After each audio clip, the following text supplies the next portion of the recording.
bikin takjil tapi ternyata gagal. Oh tidak. Jadi hari ini karena cuaca sedang terik dan ini sudah pukul 2:30, waktunya kita meluncur ke dapur. Kita akan mulai masak-masak untuk mempersiapkan takjil. Oh iya, lupa jargonnya. Hai, kali ini kita akan memasak tolang antap. Tadi tolang antapnya itu sudah direbus, kemudian didiamkan dalam kondisi air yang mendidih atau panas. Kemudian kita siapkan bumbu-bumbunya. Ini dia bumbu-bumbunya yang akan kita giling. Kali ini pakai tangan aja karena kita tidak membutuhkan blender ataupun chopper. Dan ini dia bumbunya yang sangat sederhana, cukup dengan cabai rawit, kemudian ada bawang putih, bawang merah, dan terasi beserta garam dan penyedap yang lainnya. Oh iya, yang sedang hangat dibicarakan pada saat ini adalah bumbu cabai rawit yang harganya sangat melonjak tajam. Bahkan di tempatku ini harganya mencapai 200 sampai 210 ribu rupiah per kilogramnya. Edan tidak tuh? Secara nih ya, ibarat kata kalau makan tanpa cabai itu tidak ada nafsu makan karena kurang greget kalau tidak pedas dan membakar lidah kita. Tapi karena harga cabai itu cukup mahal, bagaimana caranya kita mengakalinya agar kita tetap makan enak tetapi kita juga mampu membeli cabai? Ini tentu saja PR untuk emak-emak dan wabil khusus pemerintah, karena yang memiliki wewenang untuk menetralkan semua harga sembako itu ya pemerintah. Ya sudahlah, kita tidak usah memikirkan cabai yang harganya terlanjur melonjak tinggi. Kita lanjut saja ke masak-masaknya. Ini semua bumbunya sudah halus, lalu kita masukkan ke dalam air yang sudah mendidih bersama tolang antapnya. Lalu jangan lupa diberikan bumbu-bumbu kehidupan seperti mecin, ada garam, kemudian ada juga penyedap rasa dan bage atau asam jawa. Kemudian tadi lupa disebutkan ada laos seiprit agar cita rasanya menjadi lebih wow. And then kita beralih ke bumbu sambal goreng empak tongkol. Bumbunya ya seperti bumbu sambal goreng biasa, hanya saja saya tidak memberikannya terasi dan kita akan menambahkan tomat. Pemberian tomat ini tentu saja agar memberikan cita rasa asam atau pedis sekecot. Kali ini bumbunya kita chopper aja karena betek yang berotot ini sudah tidak kuat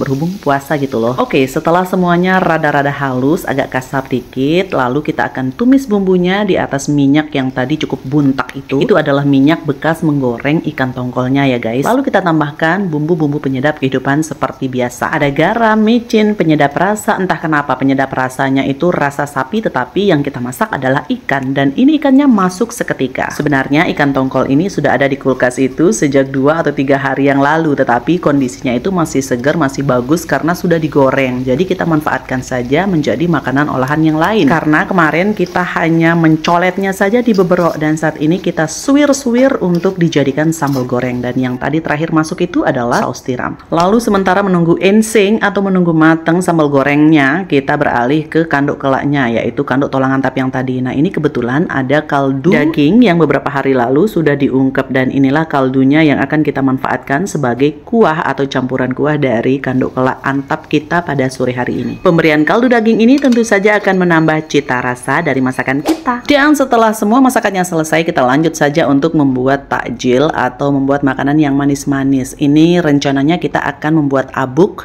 Tadi sudah kita parut kelapa mudanya, lalu kita akan meracik pencampuran antara tepung dan kelapa parutnya. Tentu saja yang kita gunakan adalah tepung ketan yang sudah jadi tentu saja, dan ini perbandingan antara tepung dan kelapa parutnya itu adalah 1:1. Lalu selanjutnya kita akan tambahkan sejumput garam agar gurihnya itu keluar. Dan part yang paling kita tunggu-tunggu adalah amokojel si adonannya. Semua kekesalan karena efek bumbu-bumbu yang serba mahal dan melonjak tinggi itu kita tumpahkan di sini saja agar tercampur rata. Setelah adonannya bisa dikepal-kepal, lalu kita akan meletakkan di atas loyang plastik seperti ini karena nanti kita akan mengukusnya. Setelah diratakan untuk lapisan dasarnya, kemudian kita akan menggecok-gecok gula merahnya. Ini gula kebon ya, tadi kita beli 10.000 satu rangkap. Nantinya kita akan meletakkannya di lapisan yang tengahnya atau di lapisan kedua. Ini kita letakkan secara merata, tapi karena ayang Bebs itu mintanya yang lebih banyak gulanya, jadi gula merahnya itu kita banyakin seperti ini. Lalu kita lapisi dengan lapisan terakhir yang paling atas. Jadi lapisan tepung bercampur dengan kelapa parut itu kita letakkan begitu saja tanpa ditekan-tekan. Ingat ya, tanpa ditekan-tekan, karena setelah pengalaman yang lalu ditekan-tekan itu membuatnya menjadi keras alias tegeng-manggeng. Setelah adonannya selesai ditata sedemikian rupa, kemudian kita masukkan ke dalam kukusan yang sudah menggebu-gebu. Dan ini di sisi lain kita akan membuat abuk bakar. Pertama-tama kita olesi teflonnya dengan menggunakan margarin dan tentu saja dengan menggunakan mode perindavan. Setelah itu kita panaskan teflonnya. Setelah ia cukup panas atau cukup membara di bawahnya, lalu kita letakkan saja adonan tepung bercampur dengan kelapa yang tadi. Diletakkan di atas teflon begitu saja, artinya disawur-sawur seperti kita impan manuk itu loh. Lalu kita ratakan ke semua teflonnya dan letakkan gula merahnya di situ. Pemberian gula merah di abuk bakar ini sebenarnya tidak perlu terlalu banyak karena nanti dia akan meleleh. Tetapi saya agak kajuman dan sedikit bengkeh, jadinya di situ gulanya saya habiskan dan alhasil nanti aja kita lihat yang ini dulu, yang kukus ini. Kita akan tes kematangannya. Kita tusuk dengan tusuk gigi dan ketika masih ada yang menempel itu artinya ia belum matang sempurna. Lalu kita akan mengukusnya lagi dan beralih. Tara, ternyata ini dia hasil yang tadi. Karena kebanyakan gula merah jadinya luber kemana-mana gulanya sampai menyentuh dasar dari teflonnya. Kalau part yang ini jangan ditiru ya resepnya. Ya sudahlah, thanks for watching, bye bye.